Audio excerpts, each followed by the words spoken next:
អាចកំបាំងដែលគ្មាននរណាប្រាប់អ្នកអំពីការប្រដាល់មិនដែលចាញ់របស់ Floyd Mayweather មនុស្សភាគច្រើនសម្លឹងឃើញតែទ្រព្យសម្បត្តិរបស់គាត់ដូចជាលុយឡានយន្តហោះឯកជន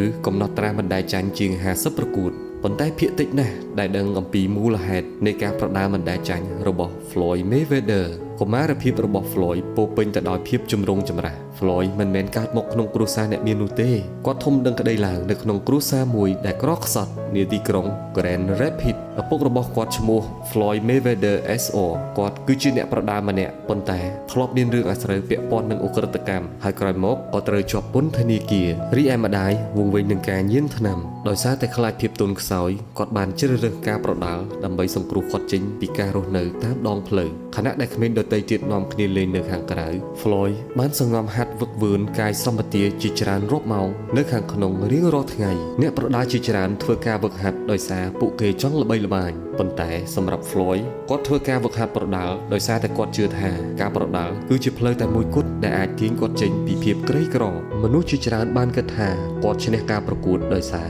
កម្លាំងដៃគាត់ធ្ងន់ជាងដៃគូប្រកួតនេះគឺជាការយល់ខុសហេតុផលពិតនោះគឺគាត់ឆ្វេងយល់ពីសិល្បៈនៃការប្រដាល់បានយ៉ាងច្បាស់ដោយសារភាពវៃឆ្លាតរបស់គាត់មានន័យថាគាត់ធ្វើការសិក្សាពីដៃគូប្រកួតប្រជែងរបស់គាត់បីដូចជាអ្នកពូកែលេងអុកមួយរូបអញ្ចឹងដែររាល់មុនពេលប្រកួតមកដល់គាត់សិក្សាពីដៃគូប្រកួតប្រជែងរបស់គាត់ស្ទើរតែគ្មានចន្លោះមកដោយការវិភាគទៅលើទម្លាប់ចំណុចខ្សោយការគ្រប់គ្រងពេលវេលានិងការគ្រប់គ្រងអារម្មណ៍នៅលើសង្វៀនគាត់តែងតែមានសភាពនឹងនរខាងអារម្មណ៍ខណៈដៃគូប្រកួតមានអារម្មណ៍ពុះកញ្ជ្រោល Floyd ធ្វើការប្រដាល់ដោយការគិតគូរយ៉ាងហ្មត់ចត់គាត់វឹកហាត់ការការពារខ្លួនបានល្អជាងអ្នកប្រដាល់ជាច្រើនស្ទើរតែក្នុងអាជីពនៃការប្រដាល់ក្នុងប្រវត្តិសាស្ត្រគាត់ធ្វើឲ្យដៃគូប្រកួតខកខានក្នុងការវាយចូលគាត់ក្នុងរយៈចម្ងាយយ៉ាងគៀកគិតបំផុតអញ្ចឹងហើយបានជាគេគ្រប់គ្នាតែហៅគាត់ថាបរិសុទ្ធស្រស់ស្អាតមើលពីខាងក្រៅគាត់រស់នៅយ៉ាងប្រណិតប៉ុន្តែយើងមើលមិនឃើញនៅជីវិតរបស់គាត់នៅពីក្រោយភាពជោគជ័យនោះទេ Floyd ធ្វើការវឹកហាត់នៅពេលដែលអ្នកដទៃទៀតសម្រាក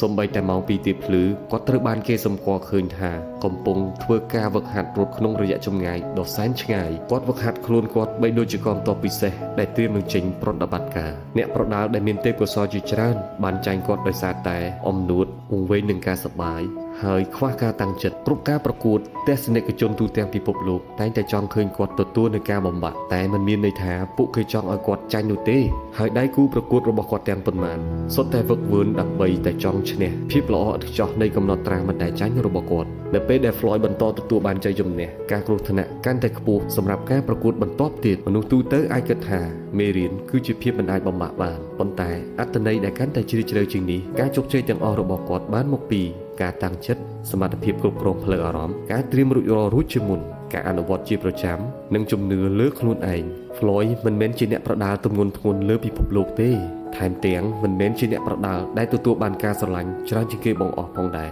ប៉ុន្តែ Floyd អាចជាអ្នកដែលពូកែត្រៀមខ្លួនរួចជាស្រេចបានល្អច្រើនជាងអ្នកដទៃហើយពេលខ្លះនៅក្នុងជីវិតរបស់យើងមនុស្សដែលពូកែរៀបចំទុកជាមុននឹងឈ្នះពីក្មេងក្រីក្ររស់តាមចិញ្ចើមផ្លូវខ្លាយទៅជាអ្នកមានបំផុតផ្នែកអត្តពលិកនៅលើពិភពលោក Floyd Mayweather កសាងកិត្តិស័ព្ទរបស់គាត់ដោយការហាត់ដាល់ម្ដងហើយម្ដងទៀតលះបង់ហើយលះបង់ទៀតជាមួយការប្រកួត50ដងឈ្នះទាំង50ដងតែរឿងដែលនៅពីក្រោយកំណត់ត្រាដ៏ល្អឥតខ្ចោះនោះគឺជីវិតពោពេញទៅដោយក្តីឈឺចាប់ការតាំងចិត្តខ្ពស់និងការងប់ងល់ក្នុងវិស័យប្រដាល់ដែលមនុស្សភាគច្រើនមិនបានឃើញហើយនេះអាចប្រហែលជាហេតុផលដែល Floyd Mayweather មិនដែលវាចាញ់